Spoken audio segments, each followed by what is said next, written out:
가격이 특정 구간을 돌파하지 못하고 하락이나 조정이 나올 경우 우리는 이를 저항 흐름이 나왔다고 얘기를 하고 이 구간을 저항선이라고 부릅니다. 쉽게 말하면 여기 딱 닿으면 떨어집니다 하는 자리라고 보면 됩니다. 이 저항선에서는 가격의 브레이크를 기대를 할 수 있기 때문에 보통은 여기 닿으면 이제 익절을 해주거나 아니면 오히려 하락에 베팅을 하는 등 매매를 할 때 있어서 가장 기본적인 지식 중 하나이기 때문에 무조건 알아두고 가야 됩니다.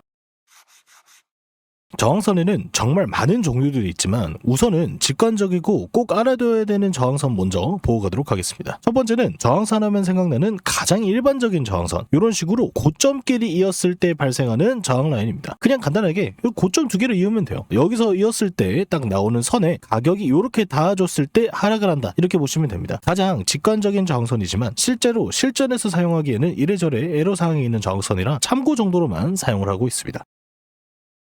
두 번째는 여러분들도 다 아시죠? 이동평균선입니다. 줄여서 이평선이라고도 하는 보조지표인데, 이평선은 골든크로스, 데드크로스나 수렴 혹은 발산처럼 추세를 보고 싶을 때 참고할 수도 있어요. 하지만 그 자체로 지지선 혹은 저항선 역할을 하기도 합니다. 당연히 더 높은 일수위 이평선일수록 무거워지고요. 1시간봉보다는 일봉보다는 주봉에서 확인되는 이평선일수록 더 무거워질 수밖에 없습니다. 이 사진은요, 솔라나 일봉의 180일 이평선인데요. 여기 지금 이평선에 닿아줬을 때 하락이 쭉 나와주고요. 엄청 세게 많이 나와줬죠. 그 다음에 돌파를 해준 다음에 이 이평선 위에 올라탔을 때는 오히려 지지 구간으로 세게 작용을 하는 모습을 볼 수가 있겠습니다.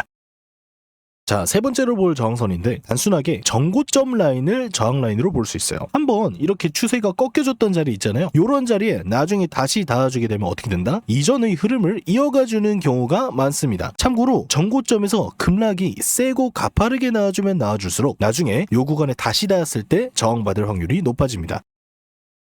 자, 세 번째 저항선과 비슷하지만 살짝 다른 네 번째 저항선은요, 이런 식으로 급락이 등장한 자리예요. 여기에서는요, 매도세의 연속성 때문에 추후 다시 저항이 나와줄 확률이 매우 크다. 지금 당장 체인링크 주봉을 보시면요, 여기가 이제 급락의 시작점이죠. 급락의 시작점인데 이 급락 시작점 캔들의 이 시가가 나중에 크게 저항선이 될 수가 있고요. 여기서 이제 저항이 나와주는 모습이죠. 그 다음에 중간에 이렇게 쉬어가는 척 재차 장대 음봉으로 2차 급락이 시작된 요 자리 역시도 나중에 강한 저항대로 작용을 해준 모습이에요. 뭐 음봉 한두 개 나온 거 아니냐 하실 수도 있는데 이거 주봉입니다. 주봉이라서 상당히 하락폭이 크게 나왔다, 이렇게 보실 수가 있겠습니다.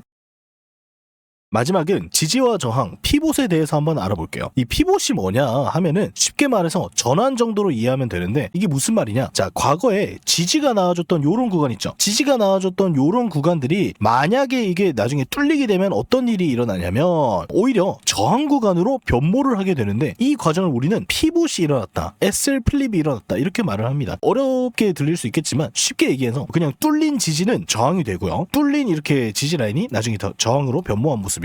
반대로 뚫린 저항은 지지가 된다. 이 정도로만 알아두면 됩니다. 자, 그 외에도 우리 채널에 올라가 있는 저항 구간 영상이 많으니까요, 한 번씩 다 체크하셔서 저항 구간을 마스터하시면 좋겠습니다.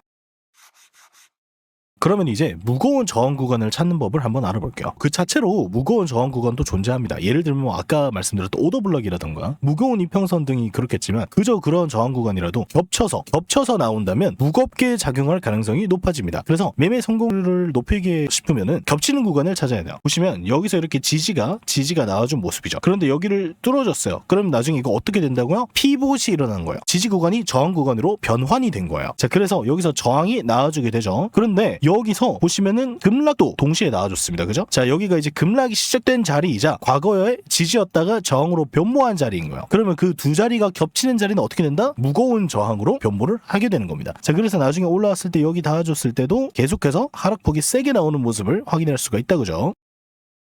자, 그리고 저항선에 닿았을 때 바로 익절을 하던가 아니면 하락에 베팅하던가 이런 방법도 있지만, 저항선을 통해서 우리가 확인할 수 있는 것도 있어요. 바로 매수세가 점점 강해진다는 사실도 확인할 수가 있죠. 자, 보시면 처음에는 저항이 이렇게 세게 나와줬지만 시간이 갈수록 이 저항에 닿아줬을 때 점점 하락폭이 적게 나오더니 어떤 움직임이 보여줬죠? 돌파 움직임이 나왔죠. 갈수록 저항이 약해진다. 똑같은 저항 라인에 닿아줬는데 갈수록 저항이 약해지는 이런 경우를 우리는 점점 매수세가 세지고 있다라고 보고 돌파 가능성을 높게 칠 수가 있습니다.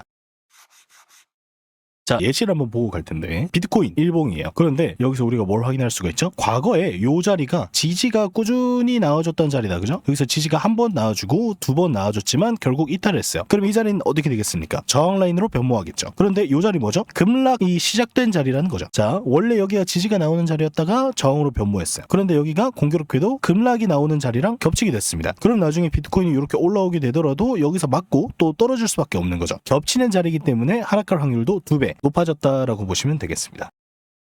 오늘은 저항선에 대해서 알아봤는데 일단 저항선은 진짜 기본적인 거예요. 내가 뭐 뉴스 해석을 한다, 다른 걸 한다, 매매법을 한다 이렇게 해도 저항이 없으면 어디서 익절할지 기준도 잡기 어렵고요. 그래서 저항선은 무조건 알아보고 가셔야 됩니다. 자, 오늘 영상도 유익하셨다면 좋아요, 구독하기 한 번씩만 눌러주시고 궁금한 점은 댓글로 달아주시면 대답을 다 해드리고 있습니다. 이상 레벨업이었습니다. 감사합니다.